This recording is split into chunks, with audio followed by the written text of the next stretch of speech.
As we speak, I am working with our conveners, working with my colleagues in the office to get workplace visits done. And as of next week, we'll be visiting workplaces, and it's going to be a hectic period for us, but I think it's important to get all the information to our members, clarify any points. We're in the process of clarifying points with the government as well.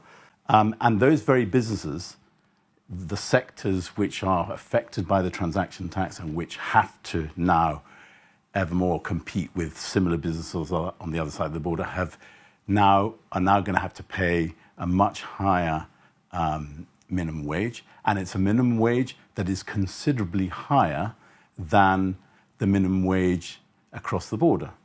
For us, the most significant of which is the increase in the minimum wage. I think for many members that will come as something of a surprise because obviously it has a very significant impact on members who have employees that are paid minimum wage, and also comes at a time when many businesses are already facing a number of challenges resulting from the forthcoming treaty. So the 40 million figure that Minister Feetham has been talking about for quite some time is based on a loss to Gibraltar as a result of the rise in remote gaming duty in the UK, the last budget that Chancellor Reeves did in the UK.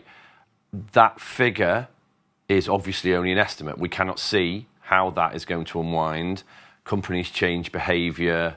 It is unlikely that a company will just take a hit. But yeah, I mean, the deferral is basically, there'll be obviously a discussion, and it's not a loss, so complete loss, where you say, look, we've got this economic situation and we'll go back. So it's given an assurance that we're not going back as we've done previously and see ourselves in the situation we've seen before. We've been in a situation where we can obviously look at what is happening, what is the deferral going to be, and agree on when that is going to be. So that's an important detail. Any deferral will involve a negotiation. Of course. So anything that involves consultation and negotiation gives us strength. So there's quite a few people who are upset, who wanted to come to Gibraltar.